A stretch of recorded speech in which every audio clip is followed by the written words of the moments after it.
राकेश जी, ये इन्हीं की सरकार ने तो ये कहा था ना कि अल्पसंख्यकों के लिए दरवाजे खुले रहेंगे उस देश में जहां से वो प्रताड़ित हो जाएंगे। तो प्रताड़ित होकर अपने देश नहीं आ सकता क्या व्यक्ति? ये तो कह रहे हैं आप धर्म के हिसाब से क्यों बांट रहे हैं? देखिए अनुराग जी, मुझे लगता है कि दो तीन बातें हैं जो दर्शकों के लिए बहुत महत्वपूर्ण है। मैं दर्शकों को ही सीधे एड्रेस करने का काम करूंगा, क्योंकि मैं जानता हूं सैफ खान हो या समाजवादी पार्टी के हमारे साथी हो, इनको समझाने की आवश्यकता नहीं है, ये जानते हैं, इनको समझाने की आवश्यकता नहीं है। ये जानबूझ करके बरगलाने का प्रयास कर रहे हैं। इसलिए मैं देश की जनता जो आपकी टीवी को देख रही है, आपके देख रहे दर्शकों के सामने कुछ बातें स्पष्ट करूं।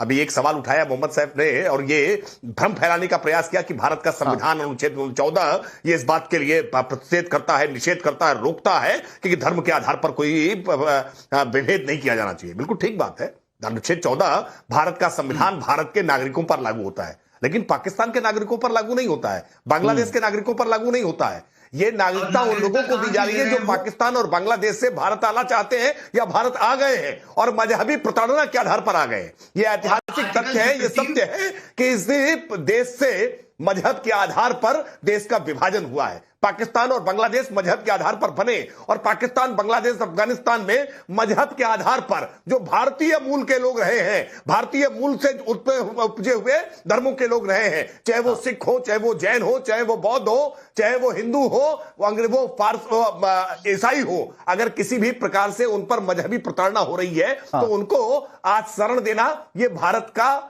दायित्व है, भारत का कर्तव्य है। भारत की सांस्कृतिक विरासत में हमने इसी को बार बार गर्व किया है। वसुधैव कुटुंबकम। अरे राकेश जी, सैफ खान बोल रहे हैं आप रोहिंग्याओं को भी रखिए देश में। भी कांग्रेस जानती है, ये सारे तथ्य को जानते हैं।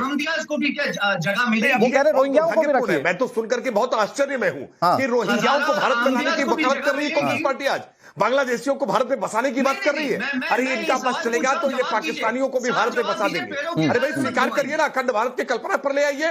आप स्वीकार करिए कि भारत का विभाजन देश की एक बड़ी गलती थी, बड़ी चूक थी, जिसमें कांग्रेस के तत्कालीन बड़े नेताओं की सबसे बड़ी भूमिका थी। आप स्वीकार करिए और कहिए कि हम देश की सरकार से मांग करते हैं कि सरकार इस बात के लिए प्रयास करे कि कैसे अखंड भारत फिर से बन सके। ये सच स्वीकार करिए कि आज पाकिस्तान और बांग्लादेश अलग मुल्क है, स्वतंत्र मुल्क है और उन मुल्कों में भारत से जुड़े हुए। बिल्कुल सर, बिल्कुल सर, बहुत इंपॉर्टेंट बात आप कह रहे हैं और मुझे लगता है कि इस पर क्लियरिटी होनी चाहिए। राकेश जी और सैफ जी, मैं आ रहा हूं आपके पास। क्या जर्मनी शरण देगा? नहीं, एक सवाल उठा रहे हैं। मैं चाहता हूं कि देश की जनता चाहेगी कि इस वक्त वो सब काम छोड़कर राकेश जी को सुने कि जो सवाल विपक्ष उठा रहा है उसमें कितना दम है। आप जरा जवाब दीजिए वो सारे सवाल जो उठा रहे हैं।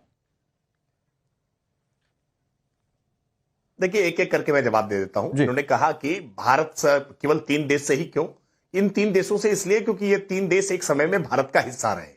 पाकिस्तान हो, बांग्लादेश हो या अफगानिस्तान हो, ये 3 देश एक समय में भारत का हिस्सा रहे। भारत की सीमा वहां तक विस्तारित रही है और भारत में उपजे हुए जो मजहब है, जो धर्म है, वो उसके मानने वाले लोग वहां रहते रहे हैं। ये कालखंड के समय में सीमा का विभाजन हो गया और मजहब के आधार पर देश अलग खड़े हो गए। अब मजहब के आधार पर वहां प्रताड़ना हो रही है। 31 दिसंबर 2014 के पहले जो नागरिक भारत में आ गए हैं, हमने उनको एक कानूनी अमली जामा पहनाने का काम किया है, उनको नागरिकता देने का काम किया है, जो हमारा दायित्व है। और ये उस लियाकत समझौते से है, ये उस भारत के संविधान के नीति निर्माताओं से, जो भारत के स्वतंत्रता संग्राम सेनानी हैं, उनके किए गए वादे को पूरा करने का हमने काम किया है। इसमें किसी प्रकार का कोई सांप्रदायिक विभेद नहीं। पीड़ा उठाई कि पाकिस्तान में, बांग्लादेश में अगर कोई मुसलमान भाई है, अगर वो मजहबी आधार पर प्रताड़ित हो रहा है, पहली बात तो इस्लामिक देशों में अगर कोई इस्लामिक व्यक्ति प्रताड़ित हो रहा है तो मुझे लगता है कि इस्लामिक जानकारों को इस बारे में गहरा प्रकाश डालना चाहिए। बावजूद इसके अगर सच बोलने पर कहीं कोई प्रताड़ित होता है तो भारत उदारता के साथ उसको नागरिकता देता ही है ना। उसका प्रोविजन है, अभी भी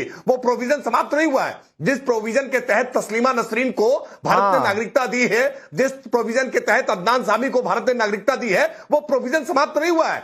पाकिस्तान में, बांग्लादेश में, अफगानिस्तान में अगर कोई मुस्लिम भी प्रताड़ित होगा ना तो भारत में नागरिकता के लिए आवेदन करेगा, नियमानुसार उसको भी नागरिकता दी जाएगी, लेकिन उसके लिए जो नियम है उनका पालन होगा। अभी केवल 31 दिसंबर 2014 के पहले जो भारत में प्रवेश कर चुके या भारत में नागरिकता के लिए जिन्होंने आवेदन किया है, पाकिस्तान, बांग्लादेश और अफगानिस्तान के उन सभी हिंदू भाइयों को, सिख भाइयों को, जैन भाइयों को, पारसी भाइयों को, ईसाई भाइयों को भारत उनको नागरिकता देने का कानून पारित कर चुका है। अच्छा ठीक है। आप इस पर व्यर्थ विलाप करने का काम मत करिए। ठीक है राकेश जी, आपने समझा दिया। किसी भी नागरिक के बीच में कोई भी भेद नहीं करता है, ये किसी नागरिक की नागरिकता नहीं छीनता है, ये बात स्पष्ट है। ठीक है, जल्दी से राकेश जी प्लीज। क्यों नहीं पढ़ना चाहिए? क्यों आप नेपाल भूटान की बात कर रहे हैं? आज देश में सीए की बात तो नहीं